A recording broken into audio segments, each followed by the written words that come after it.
Hello everybody, I am Hoarder Gamer, and this is Hoarder's Comic Flex. I hope you're doing well. This week, like usually, we have comics, we got games, we got toys, all of that. And we're going to start today with video game news. Diablo 4 Season 4 just launched yesterday. And it is a big improvement to just about everything in the game. And I actually have like notes kind of saying what the early journey has been like so far. And this is roughly based on 4 hours of gameplay. So early impressions, because it takes quite a few hours to get your character from level 1 to level 100 in Diablo 4. So it's better loot, okay? Including rare items drop before level 10. I think I had like a couple rares drop, one at I think level 3, one at level 5, relatively early, so it was like awesome, and they really were meaningful. I was able to increase difficulty sooner than I expected. Apparently the devs are a little worried though, because it seems that the game might be too easy now, so they might have to buff up the difficulty. So at level 20, I was able to jump to tier 2, and I had absolutely no difficulty. I'm playing a barbarian, and when I've played other classes in the past, I couldn't hit tier 2 quite that quickly. It was like, it took too long for me to kill enemies. It was too easy. I was too squishy as a character. So I don't know if it's just because I'm playing as a barbarian or what it is exactly. But it's been a lot of fun.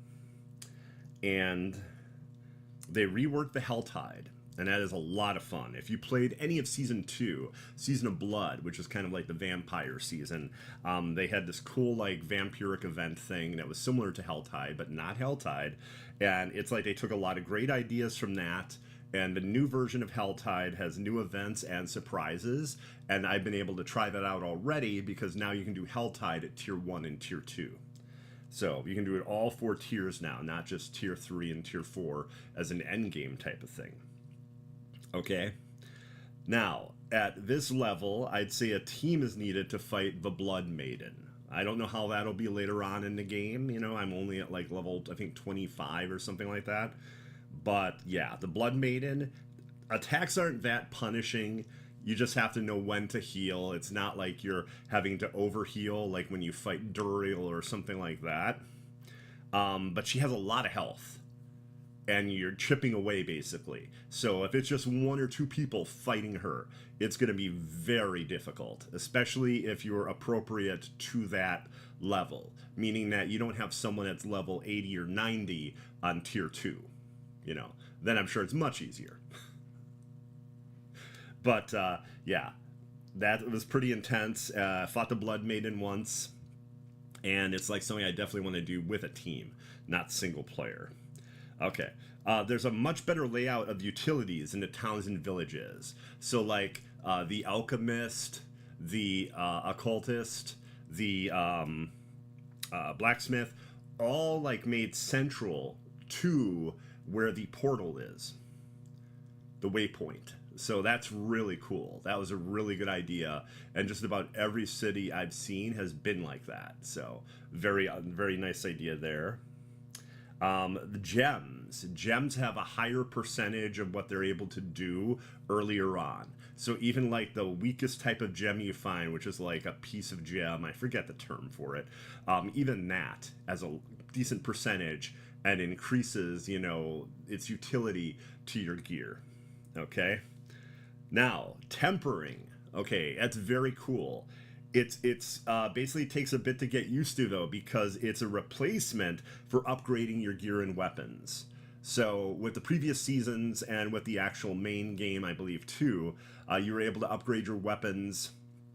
Depending on the level, you could upgrade them up to like 3, 4, or 5 times, depending on the type of weapon, whether it was magic, rare, legendary, sacred, or ancestral. It depends on what level they were.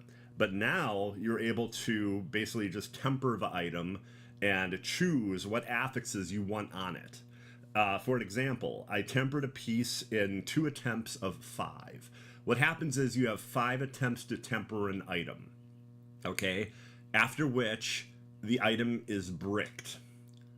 Now, I have not seen it with my own eyes. I don't know if that means the item is completely just breaks or if it's locked to whatever has been rolled. I don't know yet. I'm trying to find that out. I don't know yet. I'll probably check it out like tonight, and I'll know like tomorrow or something like that. But what I did is my Dust Devils, which is an ability based on certain like legendary affixes that the barbarian can use, incredibly cool. It's like tornadoes, basically. I have increased their damage level 145% by tempering. And of those 5 attempts, it only took me 2. And the way it works is 2 of the attempts, there's like no charge, no harm, no foul type of thing. The final 3 are the ones that count. Okay. I will say leveling overall definitely seems faster than the previous seasons. So the journey from 1 to 50 seems to be going rather quickly. Like I said, I'm about 4 hours in, and I'm like level 25. So that's pretty good right there. Also, I went from tier 1 to tier 2, so enemies are taking a little longer to kill, but I am also getting more experience. So I think now that makes a difference. I'm not 100% sure. Helltide is bustling too, with other players and Iron Wolves. So this season it's all about the Iron Wolves and how some of them almost got corrupted or looking to make like bargains with demons in order to help the greater good. It's been kind of interesting, but not a lot of detail so far. And the Iron Wolves are just kind of doing their own thing in the Helltides, and you see them, and you're basically raising your reputation with the Iron Wolves. And the head of the Iron Wolves, I think Sude is giving like really great gear, really cool stuff that you earn by creating, building that reputation in the Helltides. So far I think honestly season 4 is great. I'm really happy with it. I don't know. Like I said, the only issue I could see is maybe they think it's too easy. Maybe that's not an isolated thing. Maybe a lot of people think it's just too easy. So that could be a problem. I'm not sure. Okay. Now, some big news today. There were rumors about this. No one knew if it was actually true until today. Ubisoft fully announced Assassin's Creed Shadows. They showed us like some artwork a few days ago instead of videos coming, or like, a trailer basically. And it was a CGI trailer. It looks great though. And it's 2 protagonists, the real life legend and samurai Yasuke, and then also Naoe. So you have a shinobi and a samurai in this game. And what sounds really neat about it is this game takes place over a number of different seasons. So rather than just like a night and day cycle, which most games have, and I believe this does as well, you also get seasons. And that will alter the way you can play things, especially involving stealth. Like certain like areas will be open. They talked about how like a secret entrance could be frosted over in winter. So you'd have to figure out a different way to get somewhere. They talked about like that kind of thing there. So now what's really amazing though about this game is as soon as this was announced, and it was said that Yasuke was in the game, everyone in social media became a historian on Japanese history. It's really wild. Like all of a sudden, PhDs in Japanese history popping up everywhere on social media, talking all about Yasuke and all the issues they have with certain idiosyncrasies and things. Anything to avoid the bulk of them admitting that they're being racist. It's really wild. It's wild how many amazing PhDs, brilliant minds, right, that know so much about Japanese history just came out of nowhere. I'm just flabbergasted. I think the game looks awesome. I do have issues with the exec at Ubisoft that was like, I don't think people should own games. That was insane. But execs say a lot of insane things. And at some point, you got to be like, okay, am I supporting the dev? Am I supporting the insane CEO? You know, what am I doing here? And like, is the game, you know, am I rewarding the game by buying it? It's hard to explain it really, but I think the game looks really good. I'm looking forward to it. It's supposed to be about the length of Assassin's Creed Origins. Now, I don't believe as big as Valhalla, because I want to say that could be 150 hours if you did everything in it. Base cost is 70, but of course, if you want to play it 3 days early, get a season pass, a special mission where you're like working with a dog to find, I think, the person that killed the dog's master. Things will cost you. Those things will cost you more, of course, because it is Ubisoft. So right now, my plan is just to get the probably the basic version with the steelbook. Target is going to offer a steelbook for pre-orders, so I thought that was really cool. They also have an insane version that's, I think, 270. That includes a statue, includes the armored hilt of Nawe's sword. It looks very neat. But yeah, the statue is really cool, but like $270 is a lot of money. Of course, that is like the creme de la creme version of the game too. So, and like maps and a whole mess of other things. Okay, now this one of the reasons the show started a few minutes late today, if you're watching live, some information I just got 10 minutes before the show. And it's a game I play and have played and streamed, so it's a game I needed to talk about. Wayfinder Echoes. Wayfinder is no longer called just Wayfinder. The new name of the game is Wayfinder Echoes. It's going to be launching in early access on June 11th. Okay? And it's massive changes and a lot of additions to the game. Co-op will still be available, but now the experience can be single player as well. You don't have to play multiplayer. And let's see here. Oh, the PS4 version is unfortunately getting retired. So if you were playing the PS4 version, that version is going away. But if you get a PS5 version, you will get that updated version for free. They aren't going to charge you for that. You'll get the update for free. And it looks like if you had the early access of what was originally going to be Wayfinder, you'll get the PS5 version. But that's also going to be later in summer. So basically, if you already purchased access to the game, you have it.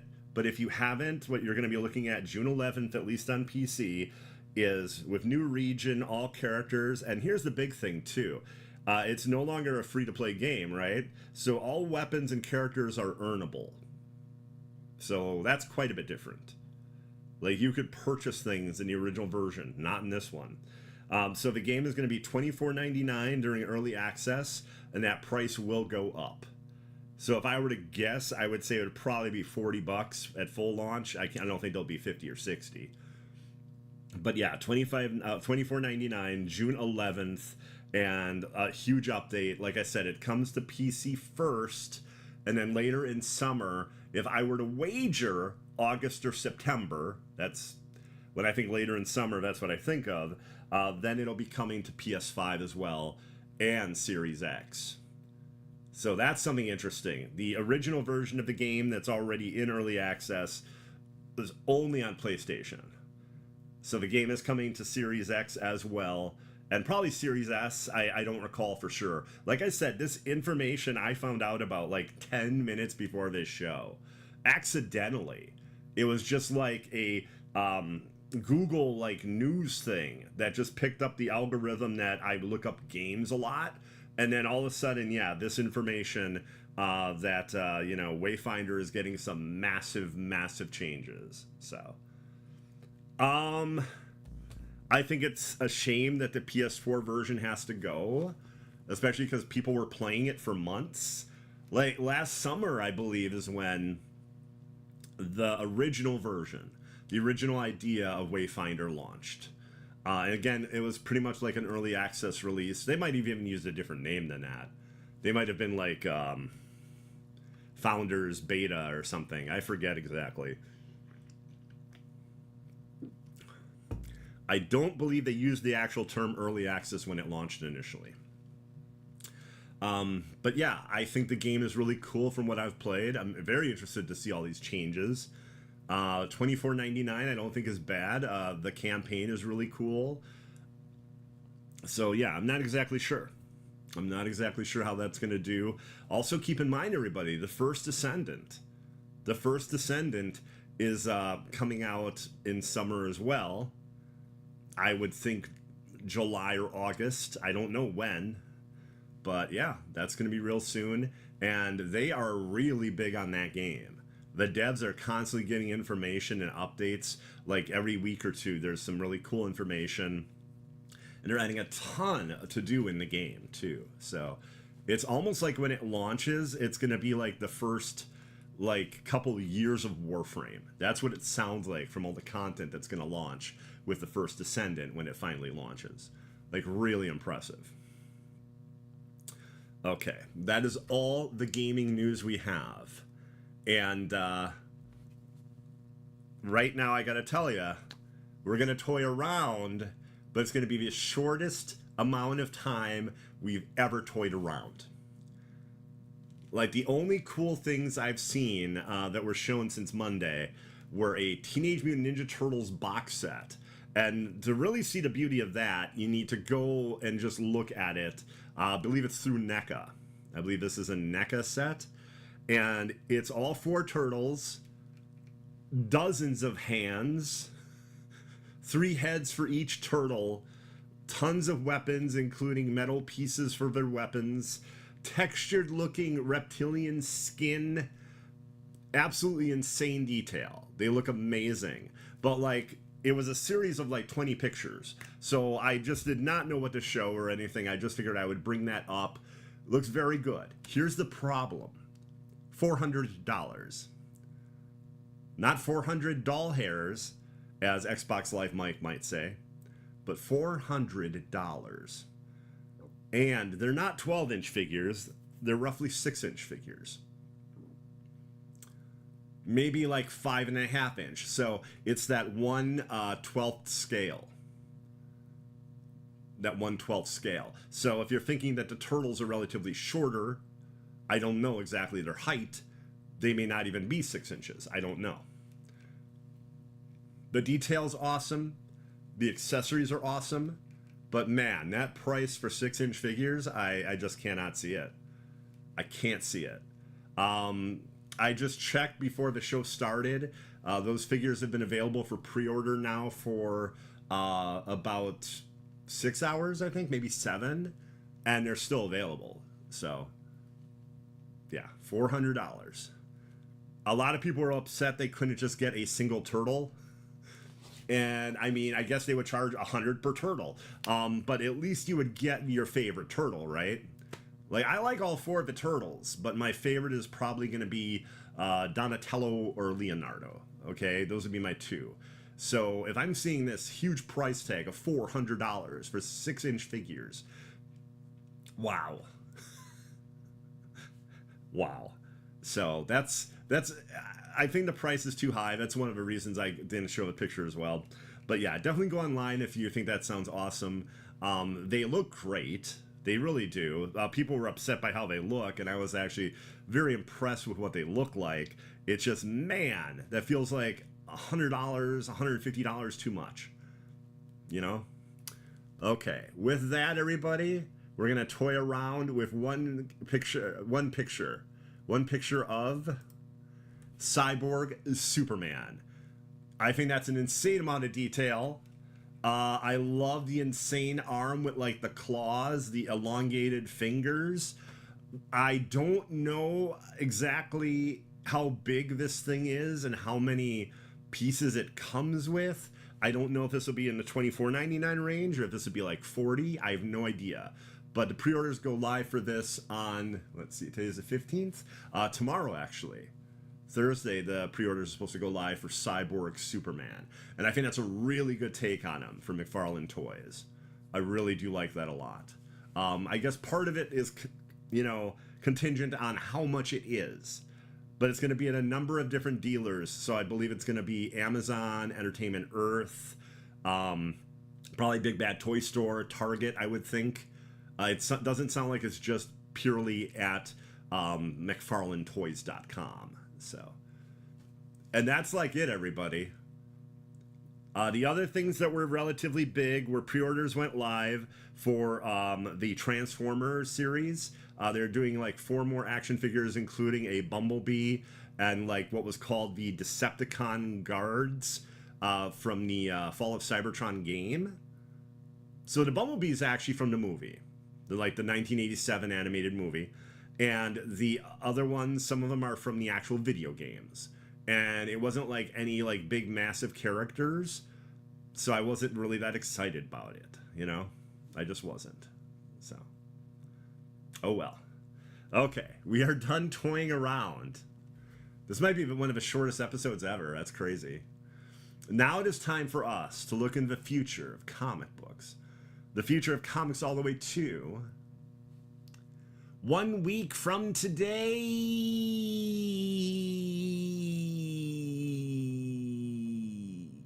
Okay, first up, we have Amazing Spider-Man, okay, number 50.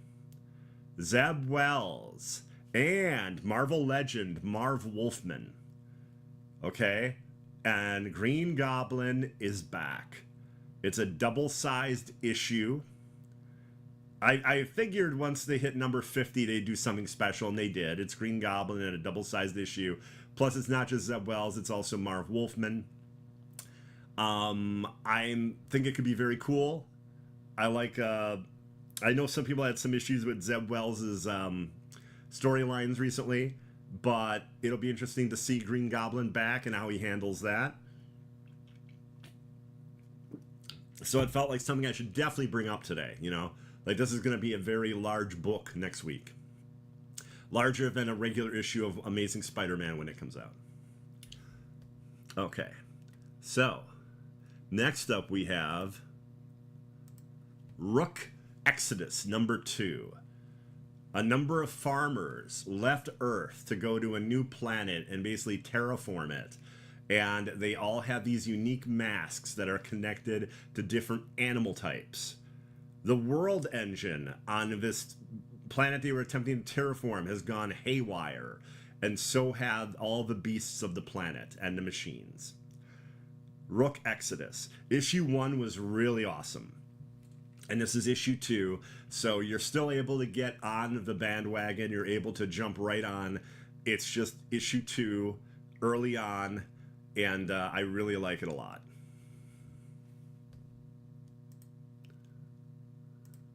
Do you like Marvel? Do you like vampires? Well, if you enjoyed DC versus vampires, I believe that was last year now. Now Marvel has Blood Hunt, Dracula, and a whole mess of other vampires against a lot of Marvel heroes. And this is the red version, or the red bag version. So this one's bloody and gory and crazy. And it's got like a plastic bag around the issue. So all issues of Blood Hunt, the main issues of this crossover, will actually have that bagging, and then also be like more violent, those versions. So you get to kind of like have the R-rated red screen version of the trailer, but as a comic book here. So pretty neat. And finally, we have Cobra Commander number 5. So, I'll be talking in detail on the Primecast on Sunday at 7 p.m. Central Time about the G.I. Joe, about the Transformers comic book. Specifically issues 1 through 6 that are in the first trade from Image Comics and Skybound. So, Skybound is doing this wild Transformers G.I. Joe crossover, including a thing called Void Rivals, okay, Duke, Cobra Commander, Transformers, okay? Although the Duke Cobra Commander, those are miniseries. And now apparently Destro, Baroness, and Scarlet are also getting miniseries as well. Just absolutely crazy. And so far, everything has been great. And it's been clever and really well done. This is all, I believe, building into the Skybound Image version of the G.I. Joe comic to go with the Transformers. I believe so anyway. I know that Larry Hama is still doing a version of the G.I. Joe book that, like older fans and everything really enjoy and everything. But I think there's going to be yet another book. I don't know exactly how they're doing it yet. But right now they're rolling out all these miniseries. Okay? Well, Cobra Commander number 5 is the last issue of the Cobra Commander miniseries, and it has been awesome. It has involved Cobra Law in interesting, crazy ways. It has involved Decepticons in interesting ways. It has been very cool, and you get Dreadnoks and, as you see in this cover, Destro. Zorana was in one of the recent issues too. She was pretty interesting. And he has a bodyguard who is terrifying and is probably not at all what he appears to be. So Cobra Commander miniseries. Now, this is one of those times where I'm like, don't rush out and get issue 5 and then rush out and get all the other 4 issues. Either June or July. I think it's June. I bet actually it's July. I'll bet you it's July. They're going to have the trade come out. So you save a few dollars from buying the regular issues, and it'll be all 5 issues in a nice trade. Now, I believe the Duke trade for that miniseries, I believe that does come out in June. So I believe Transformers was this month, May, came out like last week, that trade. June, I believe, is Duke, and then July, I believe, is Cobra Commander. So definitely check these out. I'm really impressed by what they're doing with this series. I didn't know what to expect, but all of a sudden, like, issue 1 of Duke got like constant 9s across the board from every reviewer. And yeah, it was very well done. Again, as I said before, with this series of these characters, very clever, the ideas they've come up with to bring everything together and make it make sense without destroying the fan base and everything you've loved about these things for years. It's very impressive, especially in Transformers. I could see in G.I. Joe some liberties taken that may rub some people the wrong way, but Transformers still has a lot of what you're expecting from Transformers, including the war on Cybertron going on while, there's other Transformers on Earth, the wikis, all of that's in this new run. So, okay, everybody. That was the future of comic books all the way to 1 week from today. Now, we are going to have a review of Doom number 1. Again, if you missed that, it is Doom number 1. Okay, so Doom built a gigantic Doombot, a massive Guardian Doombot, and fought Galactus, and Galactus killed him. Okay, so his niece, give me 1 second, I gotta get the name, I can't remember her damn name. His niece goes and finds his dead body and reanimates him using the super soldier serum, okay, and altering his DNA. And you find out she gave him the serum not to bring him back. There were other things doing that. The big thing was to make his body ready to be able to have this insane armor that would house Infinity Stones, so he could actually attempt to fight Galactus and destroy him. And this is a world where Galactus has killed every single thing. What I mean by that is planet after planet, but as they talk about it in here, which I really liked a lot, they said that Galactus is a study in energy conservation, which I thought was a fascinating way to look at him. So they talked about how he bides his time, he tries to be quiet and silent, and very slowly goes through the universe, devouring planets so he can live.